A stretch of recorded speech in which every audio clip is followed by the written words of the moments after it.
చేయకుండానే బ్రోకర్ ఆధారంగా బ్యాంక్ ప్రభుత్వానికి రుణం ఇచ్చిందన్నారు. బ్యాంక్ అసలే అంశం రాలేదు ఇంట్లో.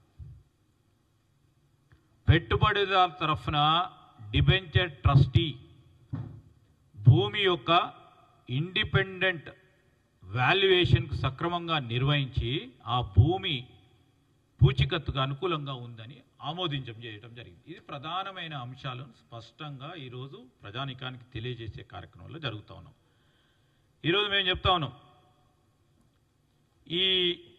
ఈ క్రమంలో అనేక అంశాలు వారు చెప్పిండ్రు.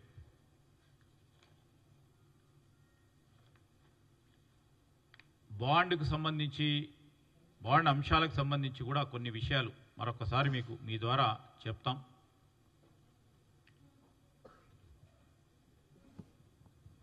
బాండ్ అనేది ఇది ఒక పబ్లిక్ డొమైన్లో ఉన్న డాక్యుమెంట్స్. ఇప్పుడు మా టీజీఐఎస్సి సేబీ ద్వారా కొన్ని సంస్థలు రిజిస్టర్డ్ మర్చెంట్ బ్యాంకర్స్ ఉంటారు. ఆ మర్చెంట్ బ్యాంకర్స్, ఈ డిబెంచర్ ట్రస్టీ, దాంతోపాటు రేటింగ్ ఏజెన్సీస్కు సంబంధించి legal consultants, register transfer agents కూడా, ఇవన్నిటిని కూడా ఎప్పుడైతే మేము మా కార్పొరేషన్కు సంబంధించిన బాండ్స్ రేజ్ చేస్తామనుకుంటారో మర్చెంట్ బ్యాంకర్ని ఎంపిక చేసుకోవటం, ఎవరైతే ఇన్వెస్ట్ చేస్తారో ఒక 10 మంది కానీ 20 మంది కానీ ఈరోజు 37 మంది ఇన్వెస్ట్ చేస్తారో దానికి సంబంధించి ఆ డిబెంచర్స్కి సంబంధించి ఒక ట్రస్టీ, వారందరి తరఫున ఒక ట్రస్టీ ఉంటారు. ఆ ట్రస్టీని కూడా గుర్తించటం. రేటింగ్ ఏజెన్సీస్ అంటే దేశ స్థాయిలో గుర్తించిన ప్రధానమైన రేటింగ్ ఏజెన్సీ, ఇండియా రేటింగ్ కానీ అక్యూట్ రేటింగ్ కానీ ఎంపిక చేసుకొని ఇవన్నిటి విషయంలో ఒక స్పష్టమైన ప్రొసీజర్ను ఫాలోగా అవుతూ ముందుకు నడవడం జరిగింది.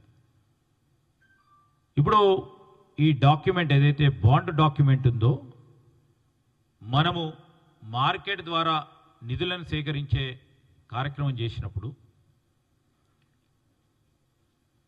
అనేక బిడ్డర్స్ వస్తారు. దీనికి బిడ్డర్స్ వచ్చినప్పుడు ఎంతవరకు వారు నిధులు పెడతారు, ఏ విధమైన ఇంట్రెస్ట్ని అంటే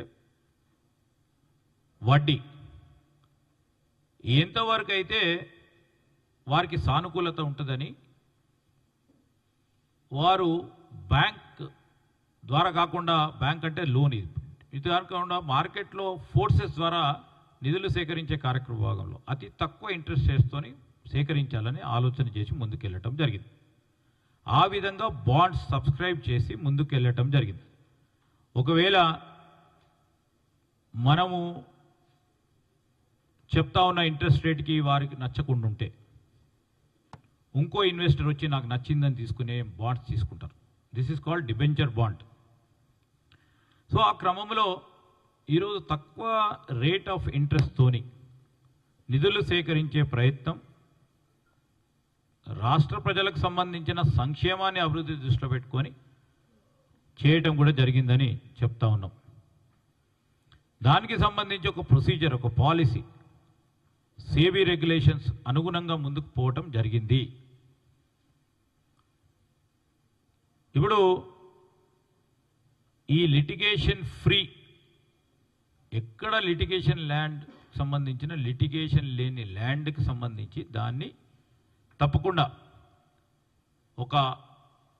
ఆ మర్చెంట్ బ్యాంకర్కి లేకుంటే డిబెంచర్ ట్రస్ట్కి ఇంతమంది పెడతా ఉన్నారు కనుక ఇది దాన్ని ఫ్రీ కొలేటరల్గా పెట్టడం అది పరిపాటు. అది డెఫినెట్లీగా క్యాజువల్గా జరిగే కార్యక్రమం. అదేవిధంగా ఈరోజు బిడ్డింగ్స్ జరిగినాయి. బాండ్స్కు సంబంధించి ఏదో ప్రొసీజర్ పాలకుండా బాండ్స్ సంబంధించి 5th December 2024లో బాండ్స్ బిడ్డింగ్ జరిగింది. 9,995 కోట్లకు సంబంధించి ఈ చాలామంది దీంట్లో ఇన్వెస్ట్ చేయడం జరిగింది.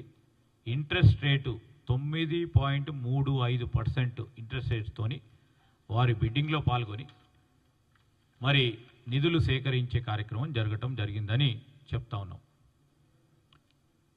37 ఇన్వెస్ట్మెంట్ మ్యూచువల్ ఫండ్స్కి సంబంధించి దాంట్లో ఫారెన్ ఇన్వెస్టర్స్ కూడా ఈ బాండ్స్లో ఇన్వెస్ట్ చేయటం జరిగింది. కొన్ని సందర్భాల్లో 8 కోట్ల నుంచి 1000 కోట్ల వరకు కూడా కొన్ని సంస్థలు ఈ బాండ్స్ను తీసుకోవటం జరిగింది. ఈ మల్టిపుల్ ఇన్వెస్టర్స్ ఈ బాండ్స్కి సంబంధించి ఇన్వెస్ట్ చేస్తూ ఉన్నప్పుడు వయబుల్లా కాదా అని చూస్తారు. చూసినప్పుడు ఈ రేటింగ్ ఏజెన్సీస్ ద్వారా వారు తెలుసుకొని ఏ విధంగా ఈ బాండు మార్కెట్లో రేపు వారికి ఇబ్బంది లేకుండా ఉంటుంది అని చేసే ప్రయత్నంలో ముందుకెళ్ళటం జరుగుతుందని నేను చిన్నగా టెక్నికల్గా చెప్తా ఉన్నాము. ఈ విధంగా బాండ్స్ ఇష్యూ చేసిన తర్వాత బాండ్స్ ద్వారా నిధులను సేకరించే కార్యక్రమం ప్రభుత్వం చేస్తూ ఉన్న సందర్భాన్ని మీ ద్వారా ప్రజలందరి దృష్టికి తీసుకొస్తా ఉన్నాం. మర్చెంట్ బ్యాంకర్ ఖచ్చితంగా బాండ్స్ రేస్ చేసేటప్పుడు సేబీ రిజిస్టర్డ్, మరొకసారి చెప్తా ఉన్నాం, security exchange board of India registered అయిన merchant banker, he will act as an intermediary.